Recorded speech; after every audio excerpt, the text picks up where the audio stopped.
화성에 인간을 정착시킨다는 말은 과학과 모험의 경계를 넘어선 무서운 발언일지도 모릅니다. 상상해보세요. 화성은 지구와는 완전히 다른 환경입니다. 극한의 추위, 희박한 대기, 치명적인 방사선. 이곳에 인간을 정착시킨다는 것은 목숨을 건 일입니다. 화성에 발을 디딘 인간은 지구와의 끊임없는 연결 없이는 살아갈 수 없습니다. 모든 자원과 식량, 심지어 공기까지도 지구에서 공급받아야 할지도 모릅니다.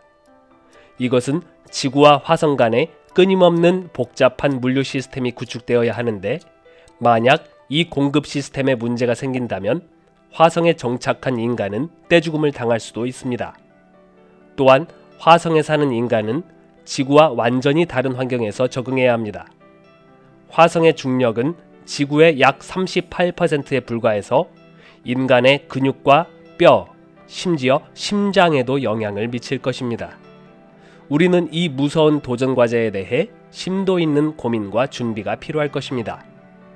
화성 정착이라는 꿈이 가볍게 생각하면 흥미로운 일이지만 현실적으로는 어려운 7가지 이유에 대해 알아보겠습니다. 지구에서 화성까지의 거리는 지구와 화성의 위치에 따라 최소 약 5,400만 킬로미터에서 최대 4억 킬로미터까지 변화합니다. 지구에서 우주선을 발사해서 화성까지 도달하는 가장 효율적인 경로 중 하나는 호만 전이 궤도라고 하는데요. 이 궤도는 가장 적은 연료를 사용하며 이동할 수 있는 경로입니다. 가장 이상적인 이 궤도를 사용한다고 했을 때 화성까지 가는 데에는 9개월이나 소요됩니다. 여기에다 화성에 도착해서 활동하는 시간과 지구로 돌아오는 데 걸리는 시간까지 생각하면 총 임무기간이 2년 이상이 될 수 있죠. 화성까지 갔다 오려면 최소한 2년은 걸린다는 것인데, 이렇게 긴 시간 동안 우주인에게 필요한 산소, 물, 식량을 계속 공급해야 합니다. 이런 공급 시스템을 갖추려면 우주 탐사선이 많이 무거워지고 따라서 더 많은 연료가 필요하게 되겠죠. 가장 심각한 문제는 탐사 임무에 투입되는 우주인의 건강인데요. 우주 공간을 여행하는 동안 중력이 거의 없기 때문에 평소 사용하던 근육과 뼈에 가해지는 부하가 너무 작아져서 근육량이 극도로 감소하고 뼈 밀도도 감소해서 골다공증이 오게 됩니다. 또한 지구상에서 중력이 작용할 때는 인체 내의 체액을 아래로 당기는데, 우주에서는 이러한 중력 작용이 없어서 체액이 머리 쪽으로 이동하게 되고 이로 인해 지속적인 두통을 유발하게 됩니다. 그리고 심장에도 문제가 생기는데, 무중력에서는 심장이 전신으로 혈액을 보내는 데에 힘이 덜 들게 되어서 심장이 계속 약화되고 크기가 감소할 수 있습니다. 우주 방사선에 노출되어서 암을 유발할 수 있고, 두개골 내의 압력 변화로 인해 안구의 형태가 변하고 시력에도 문제가 생길 수 있습니다. 장기간 동안 고립된 환경에서 지내야 해서 심리적으로도 스트레스와 우울증이 생길 수 있습니다. 실제로 우주인들은 우주 공간에서 몇 달만 머물러도 건강상의 문제가 생기는데, 이런 생활을 2년 이상 지속한다면 영구적인 신체 손상을 입게 되어 지구로 귀환 후에도 정상적인 삶을 영위할 수 없을지도 모릅니다. 우리가 항상 이 지구 안에서 보호받으며 살고 있어서 못 느끼지만, 일단 지구 밖으로 나가는 즉시 엄청나게 많은 위험 요소를 차단하기 위해 복잡한 보호 시스템이 필요합니다. 우주 탐사선 내에서 인간이 생존하고 기능할 수 있도록 최소한의 필수적인 환경을 제공해야 하는데요. 인간에게 필요한 공기, 물, 음식을 제공하고 인간의 삶에서 발생하는 폐기물을 처리해야 합니다. 화성까지의 장기간 여행뿐만 아니라 화성 표면에서의 생활까지 고려할 때 이러한 생명 유지 시스템은 극도로 신뢰성이 높고 완전히 자동화되어야 합니다. 먼저 우주선 안에서 산소를 지속적으로 공급하는 시스템이 필요합니다. 인간이 내뿜는 이산화탄소를 제거하는 시스템도 필요합니다. 우주선 안에서 사용한 물을 정화하여 재사용하는 시스템도 중요하죠. 장기간 우주여행과 화성 체류까지 고려할 때 충분한 음식을 제공하는 것도 필수입니다. 현재 우주선 안에서는 주로 저장이 간편한 건조식품이나 특수 제작된 식량을 사용하지만, 장기적으로 임무기간이 늘어나면 화성 현지에서 음식을 생산할 수 있는 시스템이 필요할 수도 있습니다. 생활에서 발생하는 고체나 액체 폐기물을 효과적으로 처리하는 시스템도 필요합니다. 이런 최소한의 생명유지 시스템이 신뢰성도 아주 높아야 하고 한정된 자원을 효율적으로 사용할 수 있어야 하고 완전히 자동화되어야 하고 장기간 동안 고장이 발생하지 않아야 합니다. 우주 공간이나 화성에서 이러한 시스템이 고장난다면 단순히 불편함을 느끼는 정도가 아니라 우주인의 생명에 직접적인 위협이 될 수도 있습니다. 화성으로 가는 동안 그리고 화성 표면에서도 눈에 보이지 않는 우주 방사선과 태양풍이 아주 큰 위험 요소입니다. 우리 지구에서는 강력한 자기장이 태양풍과 우주 방사선을 막아주는데 우주 공간에서는 완전 무방비 상태입니다. 그리고 화성에 도착해도 화성 자기장이 너무 약해서 태양풍과 방사선이 직격으로 쏟아집니다.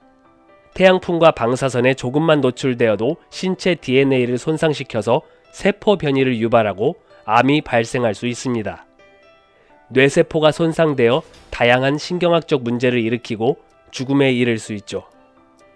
이런 위험한 태양풍과 방사선을 차단하기 위해 다양한 차폐 재료들을 사용한 보호 시스템을 갖추어야 하는데 조금이라도 문제가 생긴다면 긴 우주여행 동안에 인체는 지속적으로 방사선에 노출될 것이고 지구로 귀환한 후에도 회복할 수 없는 질병을 가진 채 남은 여생을 살게 될 것입니다.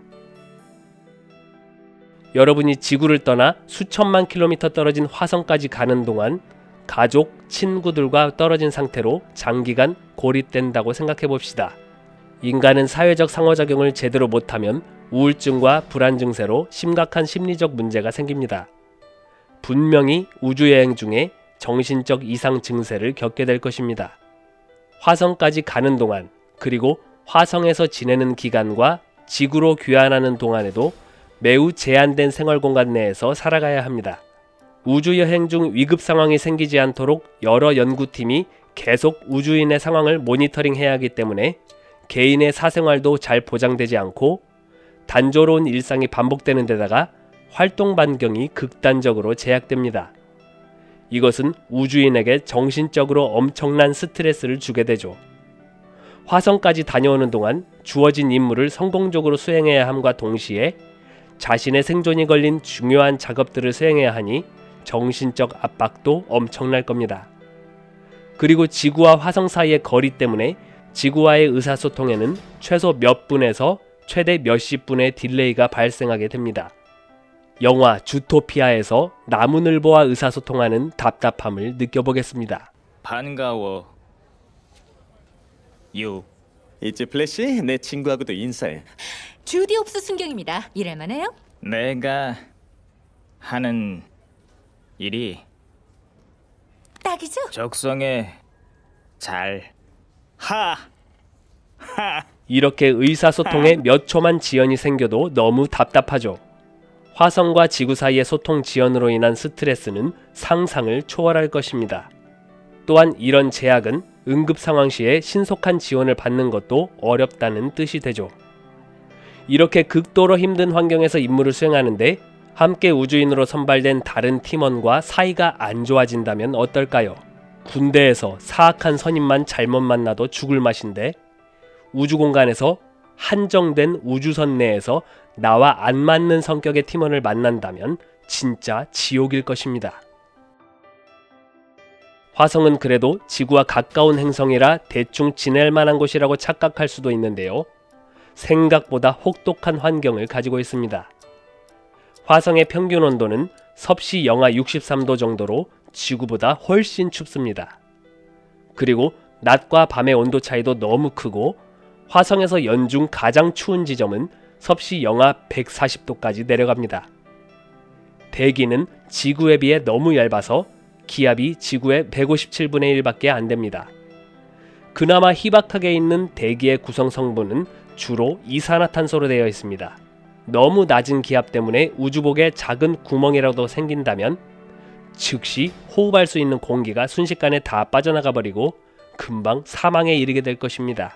화성은 자기장도 너무 약해서 우주에서 날아오는 방사선과 태양풍을 막아주지 못해 잠깐이라도 우주복에 문제가 생기면 인체 DNA가 변형되고 암이 발생하는 무시무시한 환경입니다. 화성의 중력은 지구의 약 38% 수준으로 약해서 인간이 장기간 화성의 낮은 중력 환경에 노출되면 근육과 뼈가 약화됩니다. 뿐만 아니라 신체 내부의 장기가 정상적인 중력을 받지 못해 이상이 생겨서 심장과 혈관의 건강 문제 등 다양한 문제를 일으킬 수 있습니다. 이것은 인간이 화성에 가지 못하는 가장 중요한 이유가 될 수도 있습니다. 인간을 화성에 보낼 수는 있는데 지구로 돌아올 수가 없는 것입니다. 화성에 가는 것보다 지구로 귀환하는 것이 훨씬 더 어려운 문제입니다. 지구로 돌아오기 위해 화성에서 발사할 수 있는 귀환 우주선이 필요한데요. 이 귀환 우주선은 화성에 도착하기 전에 미리 화성으로 보내놓거나 아니면 화성에 가는 우주선을 따라 함께 가야만 합니다. 귀환 우주선은 화성의 중력을 이겨내고 우주로 발사할 수 있어야 하고 지구로의 장거리 여행에 필요한 생명유지 시스템과 연료까지 전부 갖추고 있어야 합니다. 이런 귀한 우주선을 발사하려면 화성 표면상에 적절한 발사 패드와 인프라가 필요한데요. 이러한 시설을 화성에 구축하는 것은 엄청난 물류와 자원이 필요합니다. 지구로 귀환할 때 필요한 연료도 많이 필요한데 이 연료를 화성까지 운반하고 저장하는 기술도 어려울 뿐더러 연료를 안전하게 보관하고 관리하는 것도 어렵습니다. 또는 화성 현지에서 연료를 생산해야 하는데 이것은 더 어렵겠죠. 그래서 더더욱 화성에서 지구로 귀환하는 경로를 에너지 효율성과 안전, 타이밍을 고려해서 최적의 조건으로 맞춰야 하는데 지구와 화성의 상대적 위치가 최적 조건이 되는 타이밍은 자주 찾아오지 않습니다. 앞서 살펴본 모든 조건들을 만족시키는 것도 불가능에 가깝지만 이런 까다로운 조건들을 만족시킬 수 있다 해도 소요되는 비용이 너무나 천문학적입니다. 모든 국가와 기업에게 큰 재정적 부담이 될 것입니다. 새로운 기술을 개발해야 하고 기존 기술을 개선해야 하고 다양한 시뮬레이션과 테스트를 해야 하고 우주선, 로켓, 여러 하드웨어를 설계하고 제작하는 비용까지 고려하면 적어도 수조 원 이상의 비용이 들어갑니다. 설계하고 준비하는 과정만 해도 이 정도 비용이 들어가는 것입니다. 수조 원을 들여서 모든 준비를 마치고 우주선을 발사하는 단계에 가면 추가적으로 수천억 원이 더 들어갈 것이고 지상 컨트롤 센터를 운영하는 비용, 우주인을 훈련하고 지원하는 비용, 우주선과 여러 장비들을 관리하는 비용, 우주인의 안전을 위해 갖추어야 하는 안전 시스템 비용, 그리고 화성 탐사를 마친 후에 지구로 귀환할 때 필요한 귀환 우주선, 연료 등의 비용까지 고려하면 단 한 번의 화성 유인 탐사를 하는 것만 해도 웬만한 국가의 1년치 예산을 전부 소진하게 될 수도 있습니다. 화성 유인 탐사는 우리의 호기심을 충족시키고 과학적 경계를 넓히는 중요한 모험이지만 지구에서의 삶이 주는 기쁨과 감동은 그 어떤 우주여행에서도 찾을 수 없는 소중한 경험입니다. 지구는 우리의 영원한 고향이며 어떤 우주 탐사보다 더 깊은 의미와 가치를 지닌 곳입니다. 물론 우주 탐사는 우리의 지식을 넓혀주고 인류의 미래에 새로운 가능성을 열어줍니다. 하지만 화성 유인 탐사가 진정한 가치를 지니기 위해서는 지구에서의 삶을 더욱 가치 있게 만드는 데 기여할 수 있어야 합니다. 지구는 우리가 항상 돌아올 집이고 이 집을 사랑하고 보호하며 즐기는 것이야말로 우리의 가장 큰 책임과 특권이라고 생각합니다. 우리가 지구에서의 삶을 충실히 살아갈 때 우주로의 모든 여행은 더욱 의미 있고 가치 있는 것이 될 것입니다.